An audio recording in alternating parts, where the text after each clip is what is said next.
Hello तो साथियों, कांटल coaching online platform पे आपका हार्दिक स्वागत है एक बार फिर से। और आप जुड़ जाइए हमसे।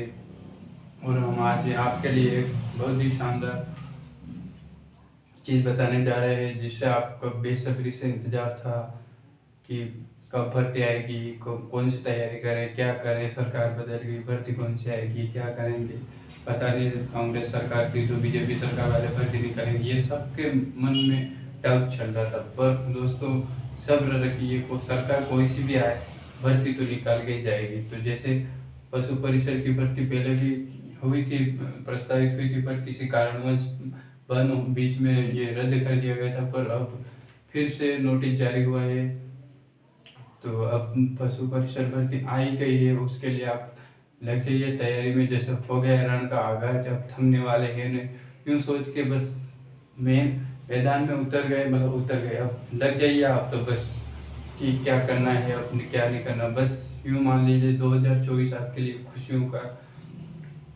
खुशी का पल लेके आए, इसलिए आप लग जाइए। क्योंकि पशु परिचर में 5,934 पद पे भर्ती आई है, जिसमें 10वीं पास मांगा है। ओनली 10वीं पास, न तो आपको डिग्री चाहिए न कुछ चाहिए, बस ओनली 10वीं पास चाहिए, आप आवेदन कर सकेंगे। इसलिए आप, मैं थोड़ा उसके बारे में विस्तार से बता दूं तो आप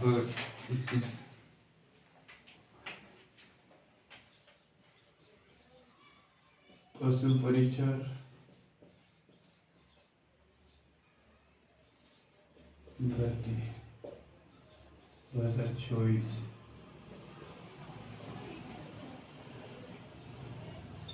आवेदन तिथि 19 जनवरी 2024।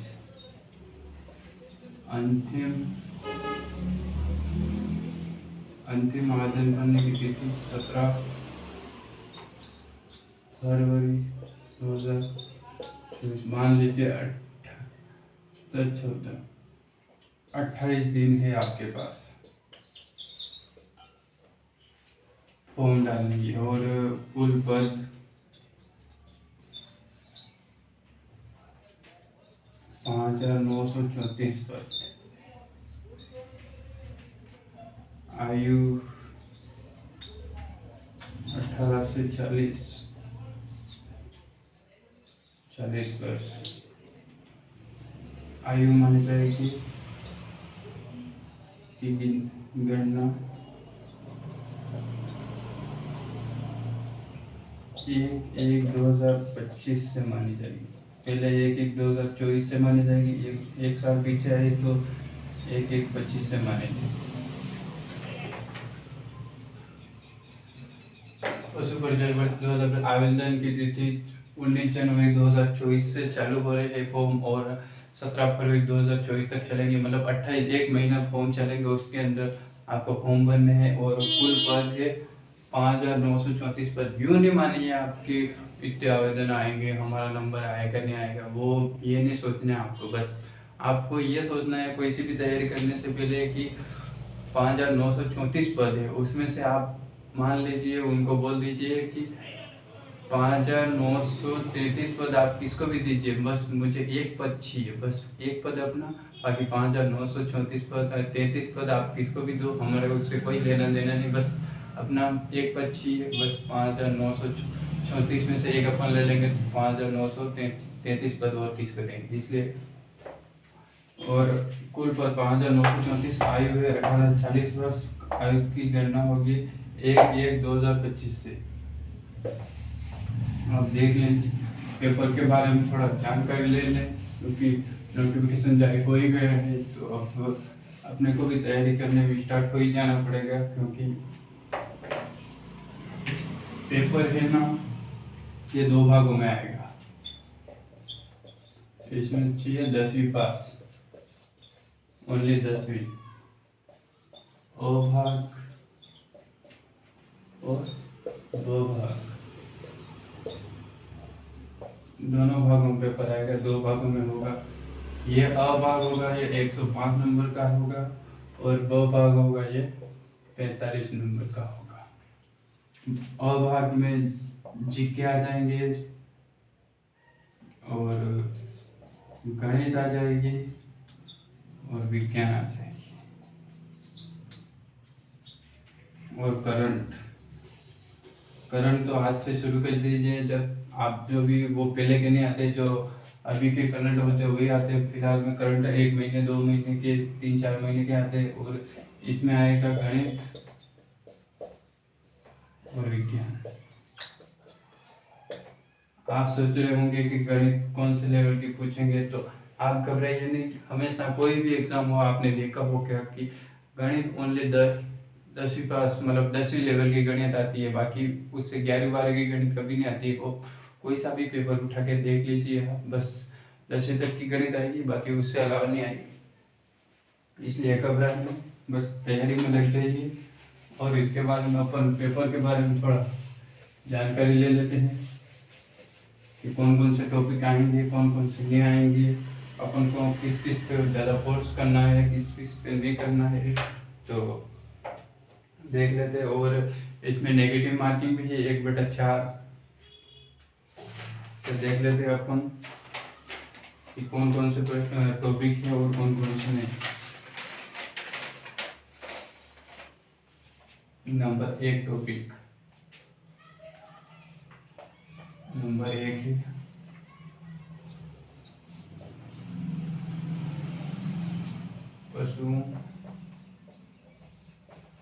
पशुओं से संबंधित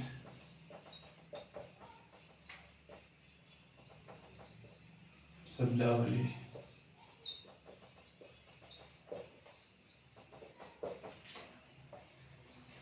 नंबर 2 है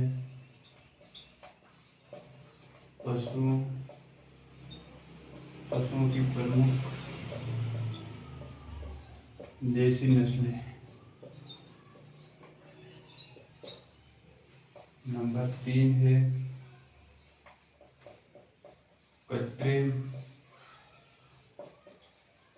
गर्भाधान।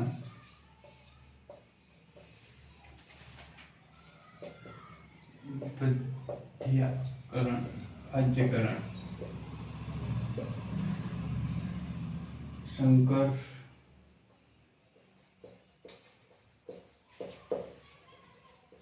प्रजनन, जैसे एक नस्ल को 2 नस्लों को मिला के तीसरी नस्ल बनाना संकर प्रजनन होता है। नंबर 4 मान लीजिए आप दुग्ध उत्पादन,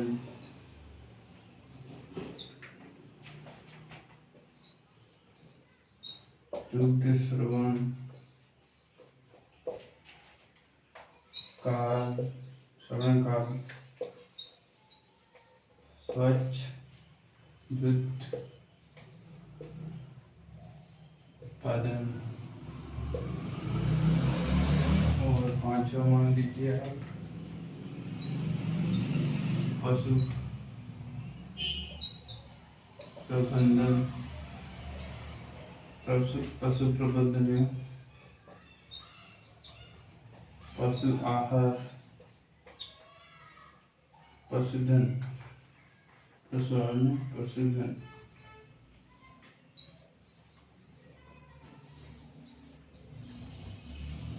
पशुधन प्रसार। छठा टॉपिक है कुक्कुट प्रबंधन। 7वां है जैविक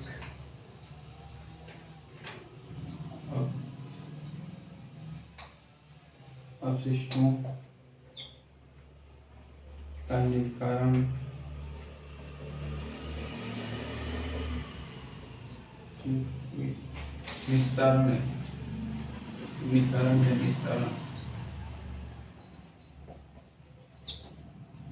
निस्तारण। 8वां है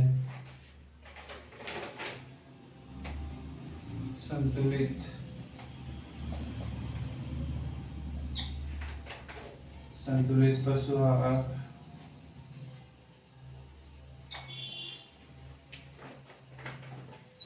4 चारागाह फसलें आदि फसलें आदि चारागाह फसलों का विकास। जैसे मान लीजिए पशुओं से संबंधित शब्दावली, पशुओं की प्रमुख देशी नस्लें, कृत्रिम गर्भधान, बाध्याकरण, संकर प्रजनन, दुग्ध उत्पादन, दुग्ध श्रवण काल, स्वच्छ दुग्ध उत्पादन, पशु प्रबंधन या पशुधन का प्रसार, कुक्कुट प्रबंधन, जैविक अवशिष्टों का निस्तारण, संतुलित पशु आहार, चारागाह, फसलें आदि का विकास। ये इसमें कुल 28 टॉपिक दिए गए हैं। तो मान लीजिए आप एक दिन का एक टॉपिक भी मानेंगे तो 4 महीने भी अपन को मिलेंगे। 4 महीने में 4 बार अपन एक टॉपिक का रिवीजन कर सकते हैं। अरे आप तन मन से लग जाइए तो यूँ मान लीजिए कि आपके लिए ये नौकरी पक्की है। बस आपको तैयारी करनी है, बस आपको बोलने देनी है कि ये क्या है, छोटा सा ये है, कर लेंगे। कोई सिलेबस छोटा नहीं होता है, यूँ मानिए छोटा ही है, पर आप मान लीजिए कि आपके लिए तो छोटा ही है, पर आप एक महीने में एक टॉपिक कंप्लीट करेंगे, एक दिन में एक टॉपिक कंप्लीट करेंगे तो एक महीने में पूरा सिलेबस हो जाता है। तो मान लीजिए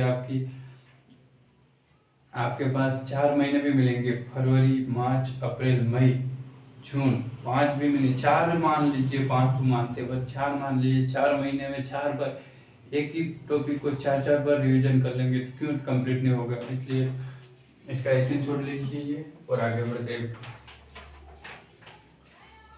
चलो आपने ले लिया होगा, आगे वाले टॉपिकों पे चर्चा कर लेते हैं। बस आप आज से पढ़ाई शुरू कर दीजिए। बस यूँ नहीं मानिए कि आदित्य से हम क्या करेंगे, क्या करना, छोटी पत्ती इसको देंगे, नहीं तो रीड देंगे, पटवारी की देंगे, ऐसा ही बनेंगे, यूँ नहीं।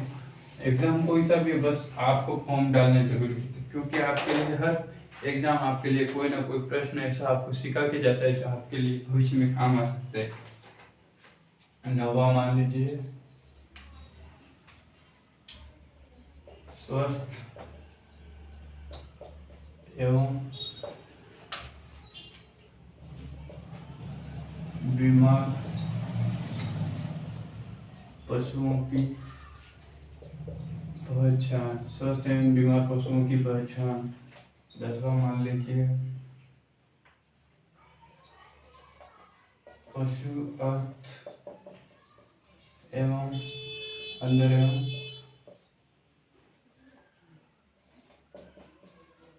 बाह्य परजीवी रोग। पशु के अंदर और बाहर होने वाले परजीवी रोगों का ध्यान रखना है। 11वां है पशुओं का टीकाकरण। टीका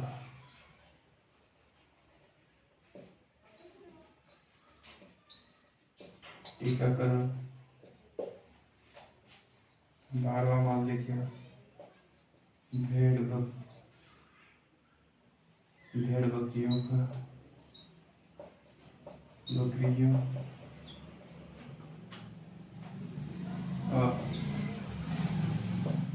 स्वास्थ्य संबंधित कैलेंडर।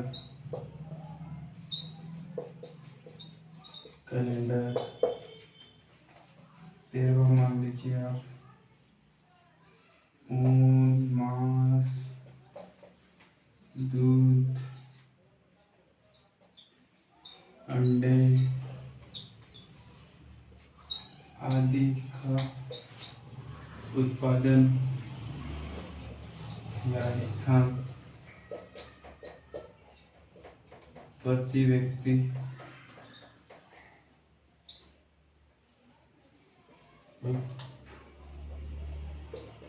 उपलब्धता, प्रति व्यक्ति कितने उपलब्ध है। 14 मान लीजिए आप वर्मिंग कंपोस्ट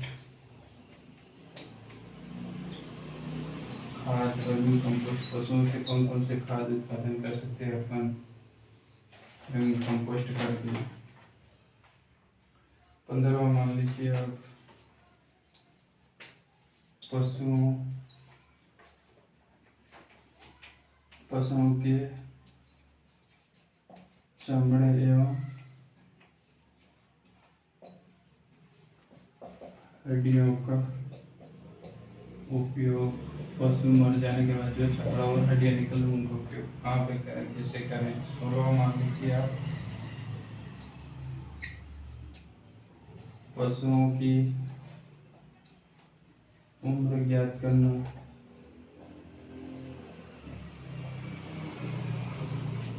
17वां मान लीजिए आप,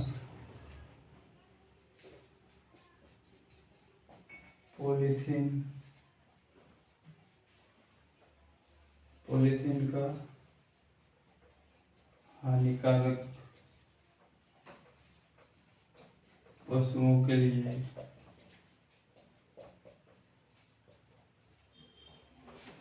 स्वस्थ स्वस्थ एवं बीमार पशुओं की पहचान, पशुओं तथा अंतःबाह्य परजीवी रोगों, पशुओं के बाहर और अंदर होने वाले रोगों का ध्यान रखना, पशुओं का टीकाकरण करना, भेड़ बकरियों का स्वास्थ्य कल्याण, ऊन, मांस, दूध, अंडे आदि का उत्पादन स्थान, प्रति व्यक्ति उपलब्धता, वर्मी कंपोस्ट जैसे गोबर से अपन खाद बना सकते हैं, जैविक खाद। इसलिए और पशुओं का चमड़े एवं हड्डियों का उपयोग, पशुओं की उम्र ज्ञात करना, पॉलीथीन का हानिकारक प्रभाव, अगर कोई पशु पॉलीथीन खा जाता है तो वो उसके पेट में पचा होती नहीं, फिर पशु की मृत्यु हो जाती है। इसलिए इन सब चीज़ों का ध्यान रखना चाहिए। फिर आगे देखते हैं अपन 17 और कुल टॉपिक 28 दिए गए हैं। तो अब बस टॉपिक ज़्यादा बड़े भी नहीं है, बस आपको उन पर ध्यान देना है। और इसमें सबसे ज़्यादा फायदा होगा जो साइंस के स्टूडेंट है उनके लिए थोड़ा फायदा होगा, क्योंकि साइंस के बारे में ज़्यादा पूछा जाएगा इसलिए। और 18वां मान लीजिए, पशु बीमा, पशुओं का बीमा कराना जरूरी है। और 19वां मान लीजिए, पशु मेले। और 20वां पशु गणना। और 21वां है गौशाला, गौशाला से संबंधित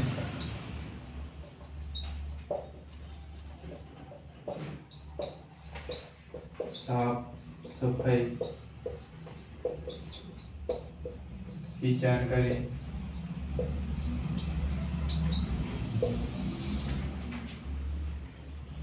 22वां है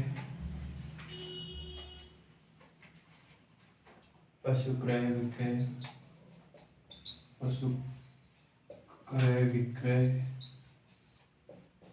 से संबंधित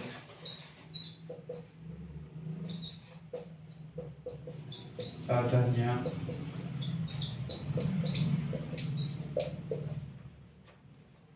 पशु को अपन जब क्रय विक्रय करते हैं उसमें पशु को बेचते हैं उस टाइम कौन सी सावधानियां रखनी कौन सी है उसके बारे में। 23वां है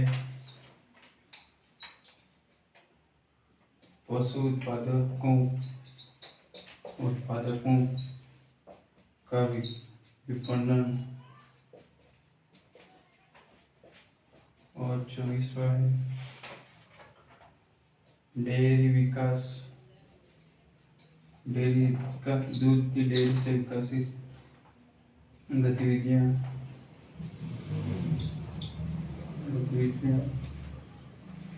और 25वां है पशुपालन विभाग की प्रमुख योजनाएं।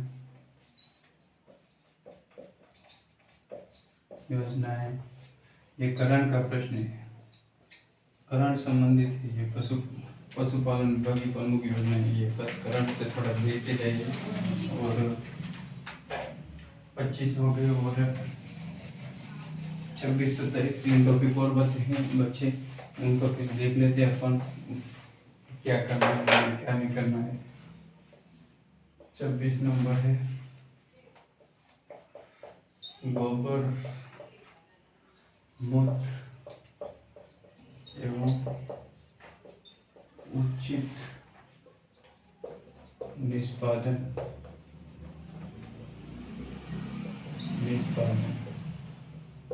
बहुभागमूत्र इनका सही से निष्पादन करना 27वां है। ऊन कर्तन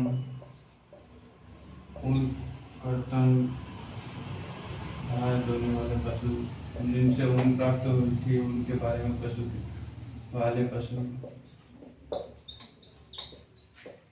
और लास्ट टॉपिक है 28वां महत्वपूर्ण प्रश्न। जो प्रश्न आएंगे देखे होंगे वो आने वाले एग्जामों में देख लीजिए कौन कौन से, जैसे मान लीजिए पशु गोबर मूत्र कत्र ऊन कर्तन भार देने वाले पशु, जिन पशुओं से ऊन उत्पादन होता है उनके बारे में जानकारी और महत्वपूर्ण प्रश्न। ये 28 टॉपिक पशु परिचय भर्ती की। और आप मान लीजिए कि हो गया रण का आगाज, तो बहुत न थमे हैं न थमेंगे, बस विजय होकर रहेंगे। तो इसलिए आप अभी से लग जाइए, क्योंकि आपके पास ज़्यादा टाइम नहीं बचा है। तो जब नोटिफिकेशन जारी हो ही गया है, रण का आगाज हो ही गया है, जैसे कोई राजा अपने को अगर युद्ध करने का बोल ही दे, अगर एक राजा दूसरे राजा को युद्ध करने का अगर ऐलान उसके पास लेटर भिजवा दे तो युद्ध होकर ही रहता है। पहले वो युद्ध 1 दिन में समाप्त हो, 2 दिन में हो, महीने में हो, 2 महीने में हो, पर बाकी युद्ध होके रहेगा। इसलिए आप भी लग जाइए इसमें। और बता दिए 2 भागों में पेपर होगा और भाग में आएंगे जीके आ जाएगा और करंट आ जाएगा, गणित आ जाएगी, विज्ञान आ जाएगी। और ब भाग में गणित और विज्ञान आएंगे। ब भाग में थोड़ा साइंस के स्टूडेंट और मैथ के स्टूडेंट के लिए थोड़ा फायदा रहेगा। इसलिए आर्ट्स वाले ये ना सोचे कि हमारे लिए नुकसान है, नहीं हो सकता है, आप भी तैयारी करोगे तो हो जाएगा। और अ भाग 105 नंबर का आएगा, ब भाग 45 नंबर का आएगा, 150 नंबर का पेपर आएंगे, 150 प्रश्न आएंगे। उसमें से प्रत्येक नंबर का 1 प्रश्न होगा और गलत प्रश्न होने पर 1/4 काटा जाएगा एक प्रश्न का। जैसे आप मान लीजिए जहाँ तक संभावना है कि जो भी पूछेंगे नए ही पूछेंगे, पुराने नहीं पूछ, जहाँ तक हो सकेगी, क्योंकि अभी नया अपडेट हुआ है तो आप नए जिले के वाइज भी पढ़े और पुराने के वाइज भी पढ़े, ताकि आपके लिए फायदा रहेगा। क्योंकि जैसे मान लीजिए आप पहले गणेश्वर सभ्यता सीकर में थी, गणेश्वर सभ्यता पहले सीकर में थी और अब ये गणेश्वर सभ्यता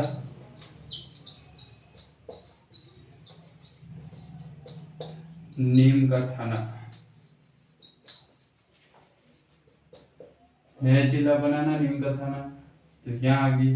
तो बस आप ये नहीं घबराए, ज्यादा कुछ चेंज नहीं हुआ। जैसे जो इसका उत्खनन किया था वही होंगे, जिसमें क्या मिला था, क्या क्या यहाँ मिले थे, क्या क्या खास है, जो भी यहाँ से क्या उत्खनन किया, क्या मिला, क्या नहीं, सब कुछ जानकारी गणेश्वर सभ्यता सेम की सेम ऐसी है। बस यहाँ सीकर था तो यहाँ अब नीम का थाना हो गया, बस ओनली जिला चेंज हुआ, बाकी स्थान वही है, सब कुछ जो पहला था वही था। बस इतना आपको ध्यान रखना है, तो थोड़ा ध्यान रख के पढ़े, ताकि ज़्यादा से ज़्यादा नए अपडेट इतने पूछेंगे। बाकी हालांकि पूछ भी ले तो अपने को सतर्क रहना है, अपने को यूँ नहीं कि अभी नए अपडेट हुए अभी से कहाँ पूछ लेंगे, पर पूछेंगे। बाकी और विकल्प होंगे, 5वां ऑप्शन भी आएगा। आपने सुना ही होगा, सरकार ने चालू कर दिया है 5वां ऑप्शन। जैसे आप मान लीजिए 4 ऑप्शन है, ए बी सी और डी और ई। जैसे आपको ए में से आ रहा, बी से आ रहा, सी से आ रहा, डी से आ रहा, चारों में से कोई आ रहा, तो आप जैसे आपको डी आ रहा तो आप डी लगाइए।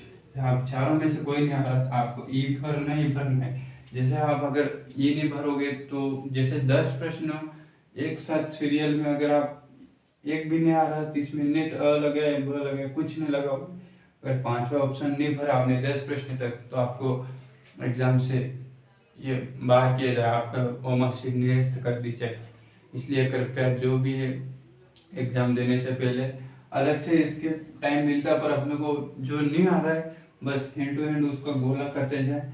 जो आ रहा है उसका कर लीजिए, और जो नहीं आ रहा है उसका 5वां ऑप्शन आएगा ई, वो टिक करिए, वो आपके लिए अच्छा रहेगा। और अब लग जाइए तैयारी में। एक बार फिर कांटल कोचिंग ऑनलाइन प्लेटफॉर्म पे आपका हार्दिक स्वागत है। आप लग जाइए, हम आपके लिए ऑनलाइन क्लासें रोज रोज डालते जा रहे हैं, और आप अधिक से अधिक सपोर्ट कीजिए, और हम आपके लिए और अच्छे से अच्छे कंटेंट लाएंगे, ताकि अब ऑनलाइन, हम ऑफलाइन तो नहीं पर ऑनलाइन क्लास में दे रहे हैं, तो आप क्लासों को देखें, और पशु पक्षी से संबंधित हम अच्छी से अच्छी जानकारी ला के देंगे। बस आप तो हमसे जुड़िए। जय हिंद साथी।